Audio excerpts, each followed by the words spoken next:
Saudara-saudara terkasih, selamat pagi. Salam jumpa lagi dalam Sabda Siap Saji Rabu 18 November 2020.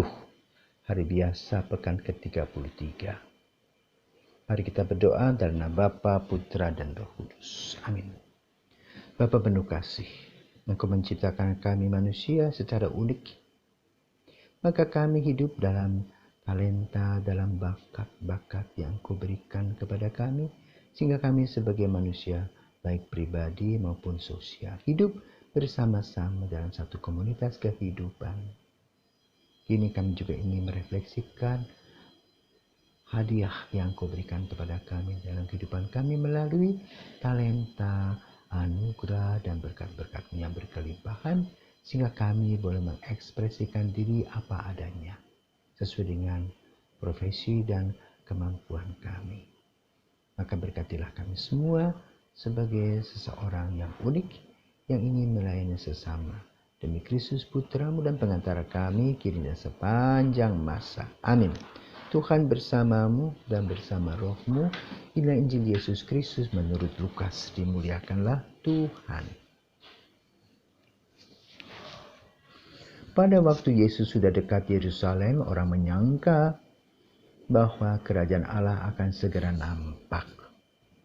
Maka Yesus berkata, ada seorang bangsawan berangkat ke negeri yang jauh untuk dinobatkan menjadi raja. Sesudah itu baru ia akan kembali. Maka ia memanggil 10 orang hambanya dan memberi mereka 10 mina, katanya, pakailah ini untuk berdagang sampai aku kembali. Akan tetapi orang-orang sebangsanya membenci dia, lalu mengirimkan utusan menyusul dia untuk mengatakan, kami tidak mau orang ini menjadi raja atas kami. Dan terjadilah ketika ia kembali, setelah dinobatkan menjadi raja, ia menyuruh memanggil hamba-hambanya yang telah diberinya uang itu untuk mengetahui berapa hasil dagang mereka masing-masing. Yang pertama datang dan berkata, Tuan, mina Tuan yang satu itu telah menghasilkan 10 mina. Katanya kepada hamba itu, baik sekali perbuatanmu itu, hai hamba yang baik. Engkau telah setia dalam perkara kecil. Karena itu terimalah kekuasaan atas 10 kota. Datanglah yang kedua dan berkata, Tuan, mina Tuan telah menghasilkan 5 mina. Katanya kepada orang kedua itu, dan engkau kuasailah 5 kota itu. Dan hamba yang ketiga datang dan berkata, Tuan, inilah mina Tuan. Aku telah menyimpannya dalam sapu tangan. Sebab aku takut akan Tuan, karena Tuan adalah manusia yang keras. Tuan mengambil apa yang tidak pernah Tuan taruh. Dan Tuan menuai apa yang tidak Tuan tabur.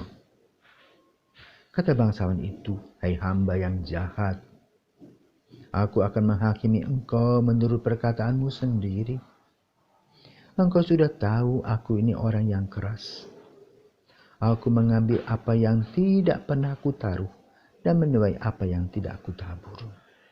Jika demikian, mengapa uangku tidak kau berikan kepada orang yang menjalankan uang? Maka sekembaliku aku dapat mengambilnya serta dengan bunganya. Lalu katanya kepada orang-orang yang berdiri di situ, ambillah mina yang satu itu dan berikanlah kepada orang yang punya 10 mina itu. Kata mereka kepadanya, Tuan, ia sudah mempunyai 10 mina. Ia menjawab, aku berkata kepadamu, setiap orang yang mempunyai ia akan diberi, tetapi siapa saja yang tidak mempunyai, daripadanya akan diambil juga apa yang ada padanya. Akan tetapi semua seteruku ini yang tidak suka aku menjadi rajanya, bawalah mereka kemari dan bunuhlah mereka di depan mataku. Setelah mengatakan semuanya itu, Yesus mendahului mereka meneruskan perjalanannya ke Yerusalem. Demikianlah Injil Tuhan, terpujilah Kristus. Saudara-saudara terkasih, semua orang diberi oleh Tuhan bibir. Tapi ada yang bibir selalu maju ke depan seperti mujair. Tapi ada juga orang yang menarik bibirnya, senyum. Apa bedanya Orang yang seperti ikan mujair dengan orang yang senyum. Orang yang senyum menggambarkan tentang pengharapan bahwa ada sukacita dan damai sejahtera. Itu talenta. Maka itu digambarkan seperti seorang yang mendapatkan 10 mina. Dengan sukacita menerima apa yang Tuhan beri, lalu kreatif dia. Ingin mengembangkan uangnya itu bukan untuk dirinya sendiri, tetapi untuk orang lain. Orang itu orang penuh dengan kreativitas. Punya gagasan banyak, punya visi ke depan sebagai visioner. Maka kalau sudah ada seperti itu, dia harus dengan tekun, jujur, terbuka, transparan, dan tanggung jawab. Maka hasilnya akan berkelimpahan. Itu yang digambarkan 5 mina, 10 mina. Lain dengan yang 3 mina, menguburkannya. Itu seperti orang yang cemberut, menuntut saja. Merasa sebagai orang besar, sebagai orang benar. Protes-protes saja, tidak buat apa-apa. Lain dengan orang yang mempunyai dapat 10 mina, 5 mina, itu orang benar, orang besar. Orang benar artinya apa? Dia tahu kemana dia harus berjalan. Baik secara jasmani maupun secara rohani. Dan dia menjadi orang besar, kenapa tahu? Dia terbatas. Dia punya kekurangan-kekurangan. Maka dia harus membuat satu teamwork, bukan sendiri saja. Kritik-kritik yang ada yang positif itu merupakan kritik-kritik yang membangun.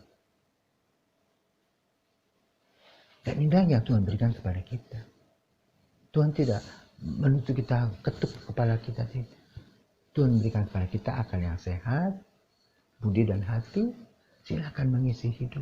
Itulah kesempatan. Maka hasilnya berbeda. Memang secara jasmani kita bisa melihat, patokannya banyak uang orang ini. Tunggu dulu. Uang itu dari mana? Apakah hasil keringat sendiri atau hasil yang tidak beres? Hasil yang tidak beres dipertanggungjawabkan nanti. Yang beres juga dipertanggungjawabkan dan dapat dinikmati. Ini yang perlu kita gali dalam hidup.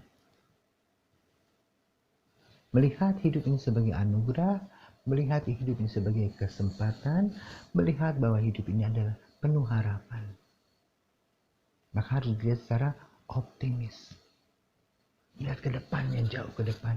Lalu bagaimana visi, misi, aksinya. Dengan kejujuran, keterbukaan, tanggung jawab, kerjasama, dan saling merangkul. Sehingga hidup ini penuh dengan berkat Tuhan. Monggo silakan kita mengisi hidup kita dengan sukacita dan damai sejahtera, dengan pikiran optimis, positive thinking, dan melihat setiap ada kesempatan adalah yang itu merupakan berkat Tuhan. Mari kita gali, kita ayak, kita jadikan sesuatu untuk kita semua dalam pelayanan kita yang penuh kasih, sebagaimana yang sudah dilakukan oleh Yesus dan juga oleh Maria dan Yusuf. Semoga kita diberkati. Selamat pagi, marilah kita berdoa. Allah Bapa Maha Pengasih dan Penyayang, kami bersyukur atas semua anugerah yang Engkau berikan kepada kami. Kami mohon berkat-Mu dalam perjuangan kami untuk melaksanakan tugas ini dengan baik. Tugas untuk menjadikan kami pelayanan, melayani orang dengan sungguh-sungguh, sehingga kami boleh berbahagia. Demi Kristus Putra-Mu dan pengantara kami kini dan sepanjang masa. Amin. Tuhan adalah